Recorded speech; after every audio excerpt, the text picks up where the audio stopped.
حاضرین کرام، معزز سامعین،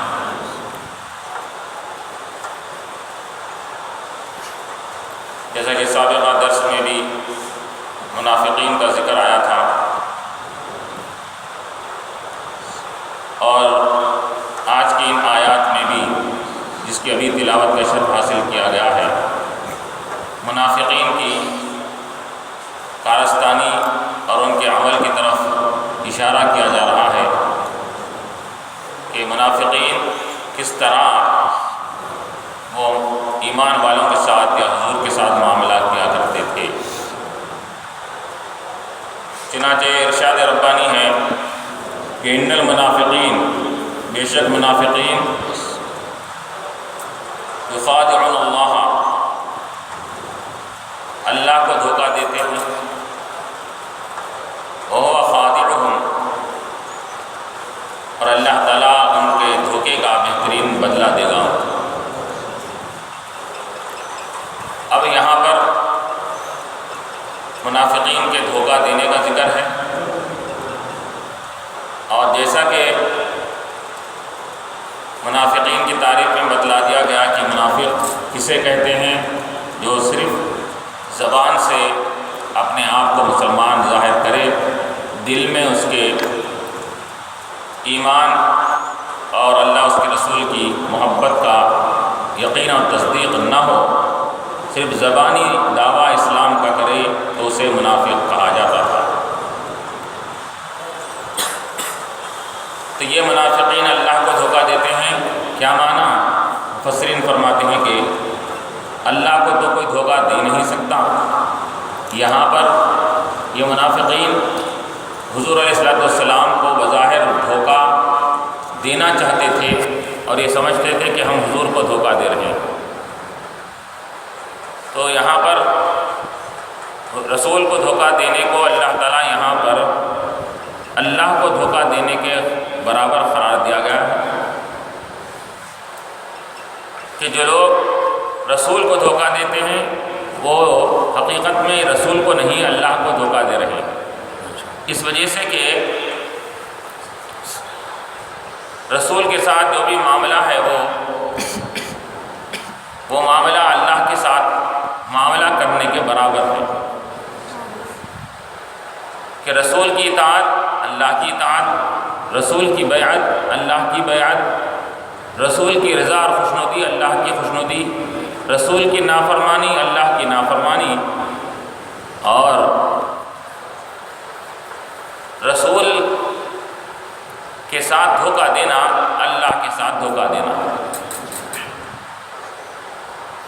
تو گویا کہ یہ یوں کہا گیا کہ یہ رسول کو دھوکہ دے کر یہ نہ سمجھے کہ وہ رسول کو دھوکہ دے رہے ہیں، بلکہ وہ اللہ تعالیٰ کو دھوکہ دے رہے ہیں، اور اللہ تعالیٰ وہ خادعهم، ان کو اس دھوکے کا خطرناک بدلہ دینے والا ہے۔ اب وہ خادعهم، اللہ ان کو دھوکہ دے رہا ہے، ظاہری معنی یہ ہے۔ تو اللہ تو دھوکہ کسی کو نہیں دیتا، دھوکہ وہ دیتا ہے جس کو کسی کا خوف اور ڈر ہو تو وہ چپکے سے کسی سے بدلہ لے لیتا ہے، دھوکے سے کوئی کام کرتا ہے۔ اللہ کو تو اس کی ضرورت نہیں، وہ کسی کا خوف اس کو نہیں اور نہ کسی کا ڈر ہے۔ یہاں اللہ دھوکہ دینے سے مراد ان کے دھوکے کا خطرناک بدلہ دینا، اور دوسری تفسیر اس کی یہ کہ ان کے ساتھ ایسا معاملہ کرنا کہ جو بظاہر وہ یہ سمجھے کہ ہم بڑے فائدے میں ہیں، حالانکہ وہ فائدے میں نہیں ہیں، وہ فائدہ جو ان کو پہنچایا جا رہا ہے وہ آگے چل کر ایک بڑے خطرناک ان کے لیے نقصان کا ذریعہ بننے والا ہے۔ یہ سمجھ رہے ہیں ہم فائدے میں ہیں، حالانکہ وہ نقصان ہے۔ یہ نقصان جو بعد میں ملنے والا ہے اس کو دھوکے سے تشبیہ دی گئی ہے۔ مثال کے طور پر جیسا کہ اگر کسی کو کسی سے دشمنی نکالنا ہوتی ہے تو وہ بظاہر کسی کا دوست بن کر اس کے ساتھ گھل مل جاتا ہے، اور اس کو اب اگر اس کو مارنا چاہتا ہے، ہلاک کرنا چاہتا ہے، تو اگر انہیں ابتدا میں اس کو خوب اس کی ضیافت کر رہا ہے، کھلا رہا ہے، پلا رہا ہے، اس کے فرمائش کو پورا کر رہا ہے، تو وہ یہ سمجھتا ہے کہ مجھے بڑے فائدہ مل رہا ہے، حالانکہ وہ مارنے والے کا یہ نظریہ ہوتا ہے کہ اس کو اس طریقے سے اپنے تائید میں لے کر پھر اس کو اپنا انتقامی بدلہ لے لے اور بعد میں اس کو ہلاک کر دیتا۔ تو اسی طرح یہاں پر بھی اللہ تعالیٰ منافقین کے ساتھ معاملہ اسی طرح کر رہا ہے جیسا کہ دھوکہ دینے والا دوسرے کے ساتھ معاملہ کرتا ہے۔ تو کیوں؟ کیونکہ منافقین کو ان کو مال غنیمت کا حصہ مل رہا ہے، ان کے ساتھ جنگ نہیں لڑی جا رہی ہے، ان کے ساتھ کوئی ان کے اوپر عذاب نہیں آ رہا ہے۔ یہ جو فوائد ان کو فائدے مل رہے ہیں، جس سے وہ یہ سمجھ رہے ہیں کہ ہم بڑے فائدے میں ہیں اور یہ فائدہ ہم یہاں پر جو ہم کو مل رہا ہے یہاں بچ جا رہے ہیں منافقت کی وجہ سے، کل قیامت کو بھی ہم اس منافقت کی وجہ سے بچ جائیں گے، یہ ان کا نظریہ تھا۔ تو اللہ تعالیٰ فرما رہا ہے کہ یہ دھوکے میں مت رہو، ہم تمہارے اس دھوکے کا یہ ہم اپنی ایک تدبیر کے ذریعے سے، خفیہ تدبیر کے ذریعے سے، ہماری ایک ایسی پوشیدہ تدبیر ہے جس کو تم سمجھ نہیں سکتے، اس پوشیدہ تدبیر کے ذریعے سے ہم تمہارے سے بدلہ لے رہے ہیں، دھوکے کا ہم خطرناک تم کو بدلہ دینے والے ہیں۔ اور پھر ان کی یہ علامتیں اور بیان کی گئی منافقین کے کہ وَإِذَا قَامُوا إِلَى الصَّلَاةِ قَامُوا كُسَالَىٰ، کہ جب یہ منافقین نماز کے لیے ٹھہرتے تو قاموا كُسَالَىٰ، تو بڑی سستی اور لاپرواہی کے ساتھ ٹھہرا کرتے تھے، بڑی ہی لاپرواہی کے ساتھ بغیر اس میں توجہ دیے بغیر نماز کے لیے کھڑا ہوا کرتے تھے۔ یعنی اس وجہ سے کہ وہ پہلے تو نماز پڑھنا ہی نہیں چاہتے تھے،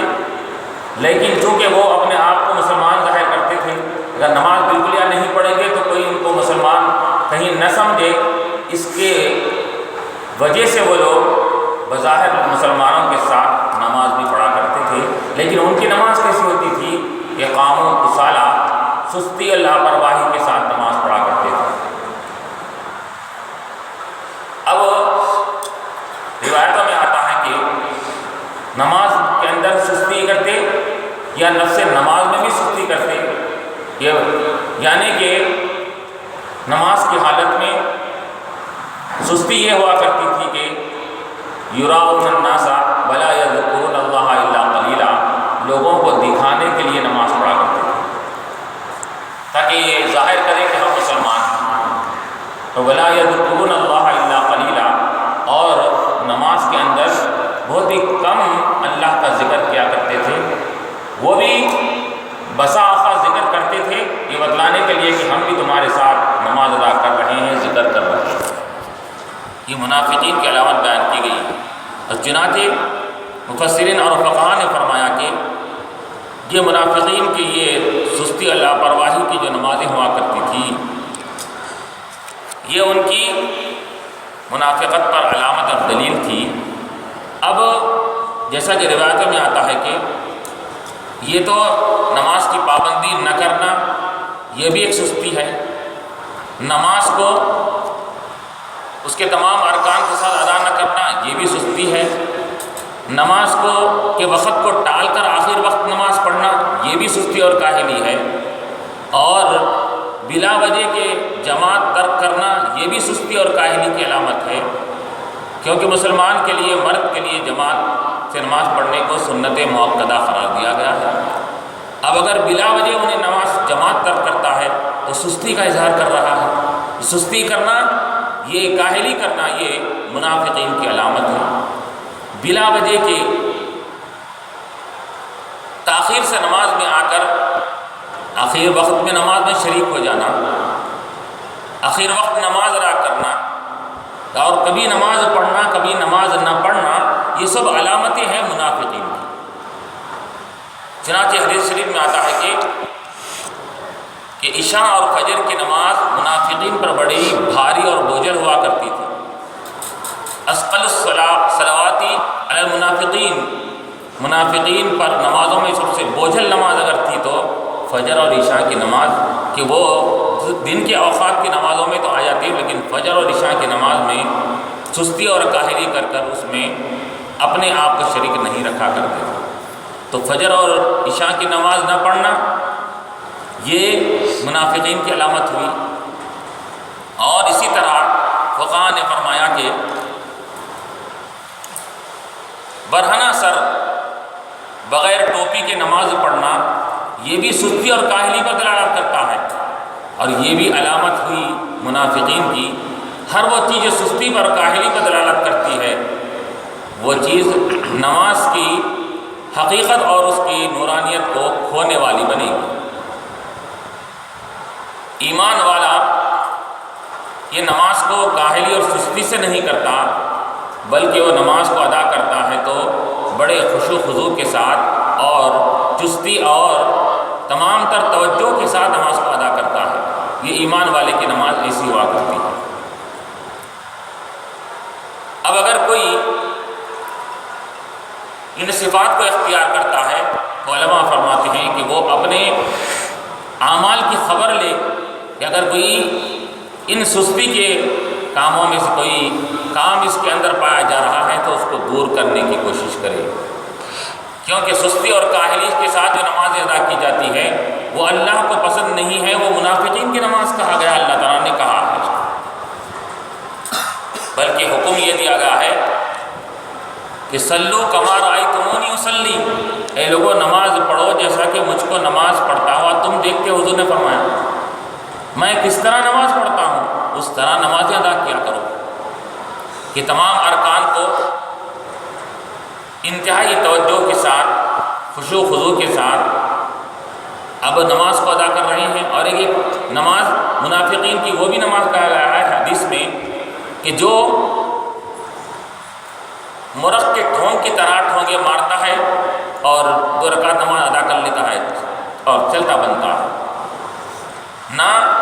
سنتوں کا اہتمام نہ واجبات کا اہتمام، فرض بھی پڑھتا ہے تو 2 ٹھونگے مارنے کی طرح نماز پڑھتا ہے۔ تو حدیثوں میں آیا ہے کہ یہ نماز بھی منافقین کی نماز ہوا کرتی تھی کہ منافقین بھی بس فرض نماز پڑھ لیے اور وہ بھی ٹھونگ مارنے کی طرح، مرغ کی ٹھونگ مارنے کی طرح نماز پڑھتے تھے اور نکل جایا کرتے تھے۔ تو یہاں حضور نے فرمایا کہ تم جب نماز ادا کرتے ہو تو نماز کس کے لیے پڑھ رہے ہو؟ نماز اللہ کے لیے پڑھ رہے ہو تو اللہ نے جیسا حکم دیا ہے اس کے مطابق نماز پڑھو۔ تو صلو کما رأیتمونی، تو تم نماز ایسا پڑھو جیسے مجھ کو نماز پڑھتا ہوا دیکھتے ہو۔ میں کیسا پڑھتا ہوں، میرے ارکان، میرا قیام ٹھہرنا، رکوع کرنا، سجدہ کرنا، جلسہ کرنا، قاعدہ کرنا، اور اس میں قرات کس طرح پڑھنا چاہیے۔ ورتل القرآن ترتیلا، ٹھہر ٹھہر کر اطمینان سے قرآن کی تلاوت کیا کرو نماز کی حالت میں۔ اب آ رہے ہیں اور ایسے جلد بازی میں نماز ادا کرنا کہ الفاظ ادا نہ ہو رہے ہیں پورے مکمل، رکوع میں جاتے ہیں 3 مرتبہ بھی تسبیح وہ بھی ایسی پڑھی جا رہی ہے کہ الفاظ بھی برابر ظاہر نہیں ہو رہے ہیں، جلدی میں سبحان ربی العظیم سبحان ربی العظیم ہو گیا رکوع۔ تو اس طرح یہ نمازیں پڑھنا سستی پر دلالت کرتا ہے، کاہلی پر دلالت کرتا ہے۔ وہ الفاظ ہی پورے ادا نہیں ہو رہے ہیں، تو اب بتائیے جب الفاظ ادا نہیں ہوں گے تو اس کے معنی کیسے ظاہر ہوں گے؟ معنی جب ظاہر نہیں ہوں گے تو پھر آپ کو اس کا ثواب اجر کیسے ملے گا؟ اور نماز کی تو حقانیت اور نماز کی نورانیت آپ کو کیسے حاصل ہوگی؟ سبحان ربی العظیم، سبحان ربی الاعلیٰ، یہ کلمات مکمل ادا کیے جائیں گے تو اس صورت میں وہ آپ کی تسبیح بھی قابل شمار ہوگی۔ پھر حضور نے کیا فرمایا کہ مجھے جیسے نماز پڑھتا ہوا دیکھتے ہو ویسے نماز پڑھو۔ اور پھر ایک روایت میں کیا آیا ہے، ان تعبد اللہ کأنک تراہ، تم اللہ کی عبادت ایسی کرو جیسے کہ تم اللہ کو دیکھ رہے ہو۔ فإن لم تکن تراہ فإنہ یراک، اور اگر تم یہ چیز نہیں کر سکتے، یہ ہر ایک کی بس کی بات نہیں، اللہ کا مشاہدہ کرنا نماز کی حالت میں، اللہ کا دیدار اور اس کے تجلیات کا مشاہدہ کرنا ہر ایک کی بس کی بات نہیں، تو پھر تمہارے لیے دوسرا حکم دیا گیا ہے فإن لم تکن تراہ، اگر یہ کیفیت پیدا نہیں کر سکتے تو یہ سمجھو کہ فإنہ یراک، اللہ تعالیٰ تم کو دیکھ رہا ہے۔ یہ دھیان میں رکھ کر، یہ اپنے ذہن میں رکھ کر نماز ادا کرو کہ اللہ تعالیٰ مجھے دیکھ رہا ہے، میرے ہر نماز کے رکن اور میرے حرکات و سکنات سے واقف ہے۔ جب تم ایسی نماز پڑھو گے، اور پھر حضور نے کیا فرمایا کہ تم مجھے نماز جیسے پڑھتا ہوا دیکھتے ہو۔ اب یہاں پر حضور علیہ الصلوۃ والسلام نے یہ نہیں کہا کہ تم میری نماز کی طرح نماز پڑھو۔ حضور کی نماز کی طرح کون نماز ادا کر سکتا ہے؟ حضور نے یہ نہیں کہا میری نماز کی طرح نماز پڑھو، کیونکہ حضور کی نماز کی طرح کوئی پڑھ ہی نہیں سکتا۔ وہ نماز کی جو اعلیٰ کیفیت حضور علیہ الصلوۃ والسلام کی ہوتی تھی نورانی کیفیت کے ساتھ، وہ کوئی ادا نہیں کر سکتا۔ حضور نے فرمایا کہ یہ تو نہیں کر سکتے، ٹھیک ہے تم جیسا مجھے ظاہری طور پر تمہاری نگاہوں سے مجھے دیکھ رہے ہو، تو بس ظاہری اعمال میرے اختیار کر لو، بس تمہاری نماز مکمل ہو جائے گی۔ تو یہاں کہا گیا یراؤن الناس کہ منافقین کا ایک تو سستی لاپرواہی سے نماز ادا کرنا یہ منافقین کی علامت ہے، یراؤن الناس، اور لوگوں کو دکھانے کے لیے نماز پڑھنا، یہ بھی ریاکاری کے لیے نماز پڑھنا، یہ بھی منافقین کی علامت اور نشانی پہچان ہے۔ اور پھر ولا یذکرون اللہ الا قلیلا، تیسری ان کی صفت بیان کی گئی کہ وہ اللہ کا ذکر نہیں کرتے مگر تھوڑا سا، کہ جتنا ممکن ہو سکے کم سے کم چھوٹے سے چھوٹے صورتوں میں نماز مکمل ہو جائے، ہر نماز میں اور ہر فرض اور سنت میں انا اعطینا قل اللہ انا اعطینا قل اللہ، پھر نماز ہو جاتی ہے۔ کم سے کم پڑھنا یہ منافقین کی علامت بیان کی گئی ہے۔ ہاں یہ اس کا مطلب یہ نہیں کہ اس سے نماز نہیں ہوتی، نماز تو ہو جاتی ہے، لیکن ہمیشہ یہ مختصر پڑھنے کی عادت ڈال لینا، یہ کم ذکر کرنا اللہ کا، یہ منافقین کی علامت بیان کی گئی ہے۔ وَلَا يَذْكُرُونَ اللَّهَ إِلَّا قَلِيلًا۔ اب یہاں پر مفسرین نے فرمایا کہ نماز میں اللہ کا ذکر کم کرتے ہیں، کہ کم سے کم آیات پڑھتے ہیں اور کم سے کم تسبیحات پڑھتے ہیں، جتنا ممکن ہو سکے کم تسبیح پڑھنے کی کوشش کرتے ہیں۔ اور دوسری بات یہ ہے کہ یہاں پر کہ یہ ایمان والوں کی طرح نہیں، بلکہ یہ ہمیشہ ہر حالت میں یہ اللہ کا ذکر کم لیا کرتے ہیں۔ اور ایمان والے کیسے ہوتے ہیں؟ الذین یذکرون اللہ قیاما وقعودا وعلی جنوبہم، کہ اللہ کے نیک بندے اور مسلمانوں کی یہ صفت بیان کی گئی ہے کہ وہ یذکرون اللہ، اللہ کا ذکر کرتے ہیں اٹھتے بیٹھتے اور لیٹنے کی حالت میں، ہر حالت میں اللہ کا ذکر کرتے ہیں۔ یہ منافقین کے ضد بیان کی گئی ہے کہ ایمان والوں کی حالت ایسی ہوتی ہے کہ وہ صرف نماز ہی کی حالت میں اللہ کا ذکر نہیں کرتے، بلکہ نماز کے علاوہ بھی ہر حالت میں اللہ کے ذکر کو کبھی بھلاتے نہیں ہیں۔ وَلَا يَذْكُرُونَ اللَّهَ إِلَّا قَلِيلًا۔ اور پھر مذبذبین بین ذالک، یہ منافقین کی چوتھی صفت بیان کی گئی کہ یہ لوگ تذبذب میں ہیں، پس و پیش شک و شبے میں رہتے ہیں۔ یہ لوگ مذبذبین بین ذالک، کہ اس کے درمیان میں ایمان اور عمل کے درمیان میں تذبذب میں رہتے ہیں۔ لا الہ اولئک ولا الہ اولا، نہ ایمان والوں کی جماعت کی طرف مکمل اس کو اختیار کرتے ہیں، ولا الہ اولا، اور نہ کافروں کی طرف، بلکہ جہاں مسلمانوں کا جب فتوحات ہوتی ہے، مال غنیمت ملتا ہے، تو ایمان والوں کی جماعت کے ساتھ آ جاتے ہیں۔ جب مسلمانوں کو کوئی پریشانی اور مصیبت آتی ہے تو کافروں کے ساتھ چلے جاتے ہیں، کافروں کی جماعت میں ہو جاتے ہیں۔ اور مصیبت اور پریشانی کے احوال میں یہ تذبذب میں رہتے ہیں کہ یہ اللہ کے یہ ماننے والے ہیں اگر مسلمان، تو پھر اللہ تعالیٰ ان کو تکالیف اور مصیبتوں میں کیوں رکھتا ہے، یہ تذبذب کا شکار بن جاتا ہے۔ تو معلوم ہوا، مفسرین فرماتے ہیں کہ مصیبت اور پریشانی کے وقت میں تذبذب میں رہنا، شک و شبے میں رہنا اور اس مصیبت پر صبر اور برداشت نہ کرنا، یہ منافقین کی علامت ہے کہ وہ مصیبتوں سے گھبرا جاتے تھے اور یہ کہتے تھے اپنے ایمان میں تذبذب اور شک و شبہ پیدا کر لیا کرتے تھے۔ اس طرح ایمان والا جب اس کو کوئی مصیبت آئے تو یہ نہ سمجھے کہ میں اللہ کا ماننے والا ہوں، میں اس کی اطاعت و فرما برداری بھی کر رہا ہوں، اس کے باوجود یہ مصیبتیں مجھے کیوں آ رہی ہیں، کیا وجہ ہے مجھ پر مصیبتیں آنے کی، اس طرح یہ اعتراض کر یہ دل میں شک نہ لائے۔ اس وجہ سے کہ مصیبتوں کا یہ آنا اللہ کی طرف سے کبھی اعمال کی اور گناہوں کی وجہ سے ہوتا ہے، اور کبھی کوئی گناہ نہیں کر رہا ہے پھر بھی مصیبت آتی ہے تو اس کے درجات کی بلندی کا سبب بنتا ہے۔ مصیبتیں آ کر اللہ تعالیٰ مصیبتوں کو لا کر بندے کو آزمانا چاہتے ہیں کہ یہ ہمارا پکا اور حقیقی بندہ ہے، یا یہ مصیبتوں کو دیکھ کر مصیبتوں کے حالت کو اختیار کر کے کہیں وہ تذبذب کا شکار نہیں ہو جاتا۔ اللہ کی طرف سے آزمائش ہوا کرتی ہے، تو آزمائش میں مصیبتوں کے وقت میں اترنا اور مکمل اس کو برداشت کرنا یہ ایمان والے کی صفت ہے۔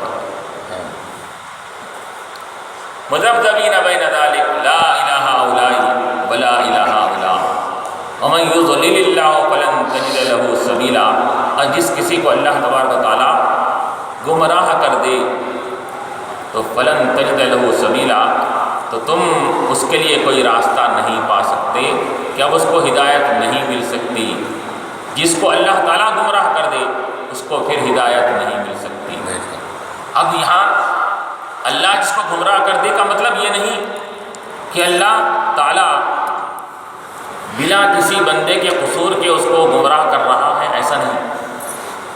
اب اللہ گمراہ کر دے تو کوئی اعتراض کرے گا کہ جب اللہ گمراہ کر دیا ہے تو اس کو کوئی راہ راست پر لا نہیں سکتا، تو پھر قصور اس کا کہاں ہوا؟ جب اللہ گمراہ کر دیا ہے اس وجہ سے وہ راہ راست پر نہیں آ رہا ہے۔ تو علماء فرماتے ہیں کہ اللہ کے گمراہ کرنے کا مطلب یہ ہے کہ جس بندے کے تعلق سے اللہ تعالیٰ جانتا ہے کہ یہ اب راہ راست پر آنے والا نہیں ہے، اور لاکھ اس کو سمجھانے کے باوجود بھی یہ سدھرنے والا اور ایمان کی طرف آنے والا نہیں ہے، تو اللہ تعالیٰ اس کی اس آخری حالت تک اللہ تعالیٰ واقف ہے کہ یہ مرتے دم تک اس کی حالت کیا رہے گی، آخر وقت میں اس کا کیا عالم ہوگا۔ تو اللہ تعالیٰ کو یہ علم ہوتا ہے کہ وہ آخر دم تک بھی ایمان قبول کرنے والا نہیں ہے، تو اس کو اسی گمراہی کی حالت پر چھوڑ دیتا ہے۔ کیوں؟ کیونکہ اللہ تعالیٰ دنیا پیدا کیا ہے آزمائش کے لیے، لیبلوکم ایکم احسن عملا ہے، خلق الموت والحیات، زندگی اور موت کیوں دیا اللہ نے؟ تاکہ آزمائے کہ تم میں سے کون اچھا عمل کرتے ہیں۔ اب زبردستی اللہ تعالیٰ کسی کو اگر ہدایت کی طرف نہیں آ رہا ہے تو زبردستی کو ہدایت کی طرف لائے گا، تو پھر ہدایت کی طرف زبردستی لانے کے بعد دنیا امتحان گاہ کا مطلب ختم ہو جائے گا۔ یہاں پر ہدایت اور گمراہی کے راستے بیان کیے جا کر بتلا دیا گیا، جو اس راستے کی طرف آئے گا وہ ہدایت پائے گا، جو اس راستے سے ہٹ کر چلے گا وہ گمراہی کے راستے پر چلے گا۔ تو اس وجہ سے وَمَن يُضْلِلِ اللَّهُ فَلَن تَجِدَ لَهُ سَبِيلًا،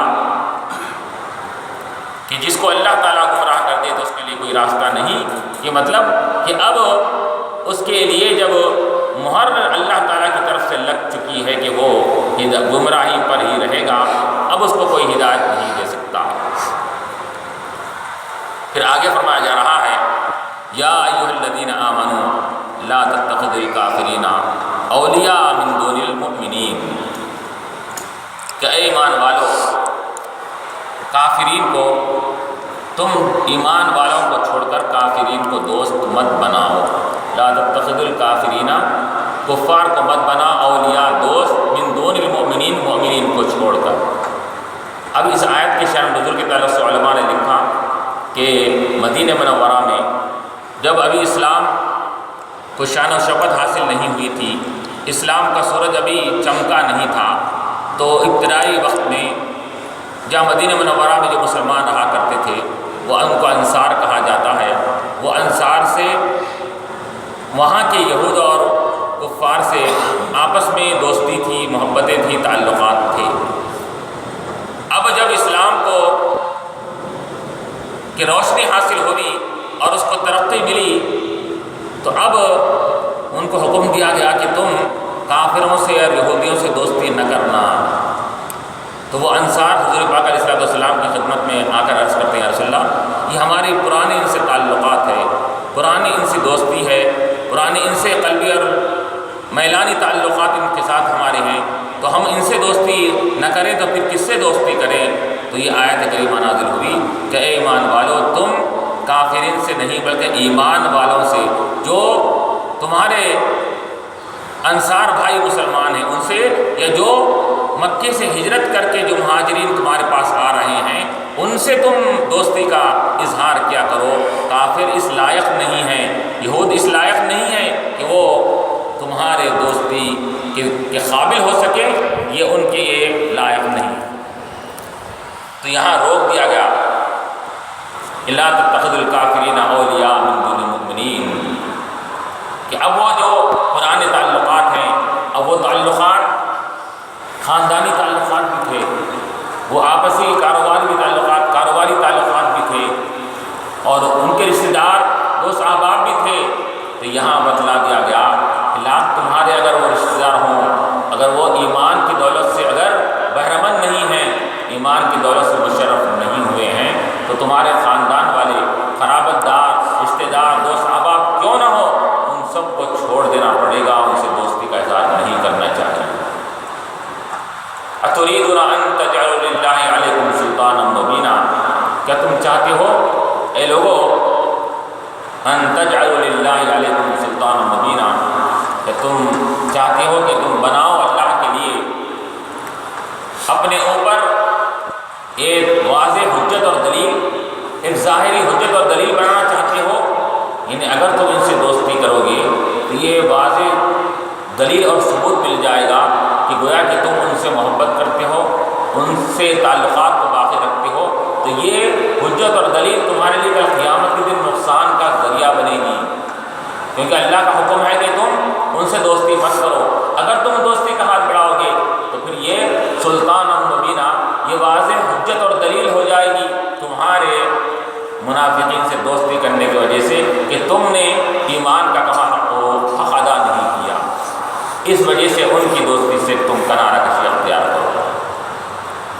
پھر آگے کہا جا رہا ہے یہ منافقین کا عمل تو یہ تھا، وہ دنیا کی چند روزہ زندگی میں تو اس طرح اپنے آپ کو ان اعمال کے ذریعے سے اور فوائد حاصل کرتے ہوئے زندگی گزار رہے تھے، اب آخرت میں ان کا کیا انجام ہونے والا ہے، اب یہاں ان کے عمل کے بارے میں اس آیتوں میں ذکر تھا، اب آگے کی آیت میں اللہ فرما رہا ہے کہ ان کے اس عمل کی ان کو کیا سزا ملنے والی ہے، اللہ تعالیٰ نے ان کے لیے کیا سزا مقرر کیا ہے۔ چنانچہ اللہ تعالیٰ نے فرمایا ان المنافقین فی الدرک الاسفل من النار،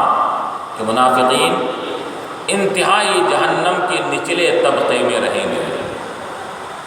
دوزخ کے انتہائی نچلے طبقے میں رہیں گے۔ درک کہتے ہیں بالکل پست اور نچلے حصے کو کہا جاتا ہے، اور منافقین اور کفار کے لیے درکات کا ذکر کیا گیا ہے کہ جہنم کے درکات ہیں اور جنت کے درجات ہیں۔ اللہ تعالیٰ نے دونوں کے لیے، جنت کے درجے اور جہنم کے درجے دونوں کے لیے ایک ہی لفظ استعمال نہیں فرمایا، بلکہ درجوں کے لیے اللہ تعالیٰ نے لفظ بھی علیحدہ استعمال فرمایا کہ جنتیوں کے لیے درجے ہوں گے اور منافق اور کافروں کے لیے درکات ہوں گے۔ اور درک کسے کہتے ہیں؟ نچلے طبقے کو کہتے ہیں، اور درجہ کسے کہتے ہیں؟ علماء نے مفسرین نے کہا کہ درک کے معنی ہے انتہائی نچلے حصے میں چلا جانا، اور درجہ کسے کہتے ہیں کہ ترقی کرتے ہوئے اوپر کے حصے میں جانے کو درجہ کہتے ہیں۔ تو ایمان والوں کو جنت میں درجے یعنی کہ بلندی پر بلندی ملتی جائے گی، اس وجہ سے درجے کا لفظ استعمال کیا گیا، اور کافر منافقین کے لیے جہنم کے نچلے سے نچلے طبقے میں ان کو مقام ملے گا، اس وجہ سے ان کے لیے درک کا لفظ استعمال کیا کہ ان المنافقین فی الدرک الاسفل من النار ولن تجد لهم نصیرا، اور اے لوگو تم ان منافقین کے لیے کوئی مددگار نہیں پاؤ گے، کل قیامت کے دن ان کا کوئی مددگار نہیں ہوگا، کوئی ان کی سفارشی کرنے والا نہیں ہوگا، کوئی ان کی طرفداری کرنے والا نہیں ہوگا۔ کیوں؟ اس وجہ سے کہ علماء فرماتے ہیں اس سے یہ معلوم ہو رہا ہے کہ ایمان والوں کی طرفداری کرنے والے، ایمان والوں کی شفاعت کرنے والے، ایمان والوں کی گواہی دینے والے بہت سے لوگ ہوں گے، انبیاء، شہداء، صدیقین، اولیاء، لیکن منافق اور کافرین کے لیے کوئی مددگار، کوئی شفاعت کرنے والا نہیں ہوگا۔ وَلَن تَجِدَ لَهُمْ نَصِيرًا، ان کا کوئی مدد کرنے والا نہیں رہے گا۔ پھر اب چونکہ منافقین اس زمانے میں موجود تھے اور یہ آیتوں کا نزول ہوتا جا رہا تھا، یہ آیتوں کا نزول کا علم ان کو بھی تھا کہ یہ آیتیں اللہ کے رسول علیہ السلام ان پر بھی تلاوت کیا کرتے تھے، تو اب اگر ان کے سامنے یہاں پر ایک نمونہ پیش کیا جا رہا ہے کہ اے منافقین، اگر تم اب بھی اگر اپنے آپ کو اس منافقت سے نکال کر سچے اور پکے ایمان والے بننا چاہتے ہیں تو ابھی بھی تمہارے لیے موقع ہے۔ اس کا ذکر اب آگے کی آیت میں آ رہا ہے کہ الا الذین تابوا، ہاں سوائے ان لوگوں کے جو لوگ توبہ کیے، منافقت سے پلٹ آئے اور رجوع کر لیے ایمان کی طرف۔ الا الذین تابوا واصلحوا، اور اپنی اصلاح کر لیا، نیک اعمال اختیار کر لیے، ایمان سچا اور پکا ایمان اگر حاصل کر لیا، پھر اس کے بعد اعمال صالحہ کو اختیار کر لیا، وَأَخْلَصُوا دِينَهُمْ لِلَّهِ، اور اپنے دین کو اللہ کے لیے خالص کر لیا۔ اب تک جو منافقت کا معاملہ کیا کر رہے تھے، اب اس کے بعد سے یہاں اگر اخلاص کے ساتھ اگر عمل کریں گے، اخلصوا دینہم للہ، تو فاولئک مع المؤمنین، تو یہ لوگ اب توبہ کرنے کی وجہ سے، پھر سچا ایمان لانے کی وجہ سے، اور اپنے اعمال کی اصلاح کرنے کی وجہ سے، اور اخلاص کے ساتھ عمل کرنے کی وجہ سے اولئک مع المؤمنین، ان کو بھی ایمان والوں کی پھر اس پہ شمار کر دیا جائے گا۔ تو یہاں تین چیزوں کا ذکر کیا گیا ہے: توبہ کرنا، اور نیک اعمال کرنا، اور پھر نیک اعمال کے ساتھ سب سے بڑی شرط رکھی گئی ہے اخلاص کے ساتھ عمل کرنا۔ اخلاص کسے کہتے ہیں؟ اخلاص کے معنی جو بھی کام آپ کر رہے ہیں، عبادت، ریاضت، عمل، جو بھی آپ کا عمل ہے وہ صرف اللہ اور اس کے رسول کی خوشنودی کے لیے کرنا، یہ ہے اخلاص۔ اس وجہ سے حدیثوں میں آتا ہے کہ اخلاص سے کیا جانے والا معمولی عمل، یہ بغیر اخلاص والے بڑے سے بڑے عمل کے مقابلے میں چھوٹا عمل ہی اللہ کے پاس مقبول اور پسندیدہ ہے، کیونکہ جس کے عمل میں اخلاص ہوتا ہے وہی عمل اللہ کو زیادہ پسندیدہ ہوتا ہے، وہ قابل قبول ہوتا ہے۔ کیوں؟ کیونکہ اگر خلوص نیت نہ ہو، اخلاص و للہیت نہ ہو، تو پھر وہ عمل کی وہ مکمل اجر و ثواب بھی نہیں ملتا، اور اللہ کی وہ خوشنودی بھی اس کو حاصل نہیں ہوتی۔ اس وجہ سے یہاں پر اخلاص کا ذکر کیا گیا ہے کہ اپنے دین کو اور اپنے عمل کو اللہ کے لیے خالص کر لیں۔ تو فاولئک مع المؤمنین، تو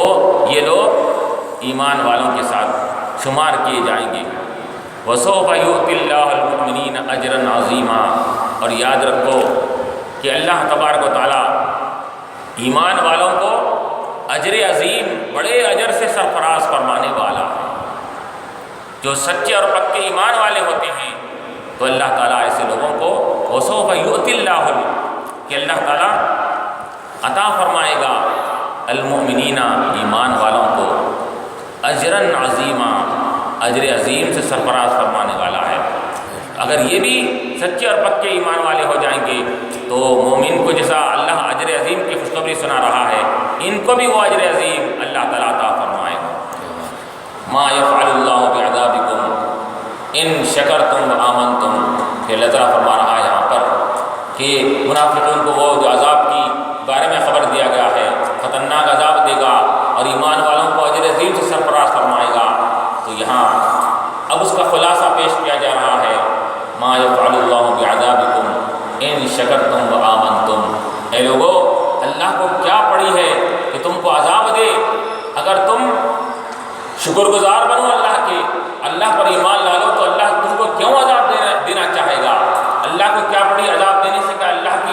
ربوبیت میں کچھ فرق پڑنے والا ہے، اس کی شان میں کوئی اضافہ ہونے والا ہے، نہیں، وہ اللہ تعالیٰ تو جتنا ممکن ہو سکے بندوں کو عذاب سے بچانا چاہتا ہے، وہ عذاب دینا یہ کبھی بھی نہیں چاہتا، لیکن بندے اپنے عمل کی وجہ سے عذاب کے مستحق بن جاتے ہیں۔ وہ تو یہ چاہتا ہے کہ چھوٹے سے چھوٹے عمل کے بدلے میں بندے کو نجات مل جائے۔ رحمت حق بہانہ می جو ہے، اللہ تعالیٰ کی رحمت تو ایک بہانہ ڈھونڈتی ہے کہ کس طرح وہ بندے کو نجات مل جائے۔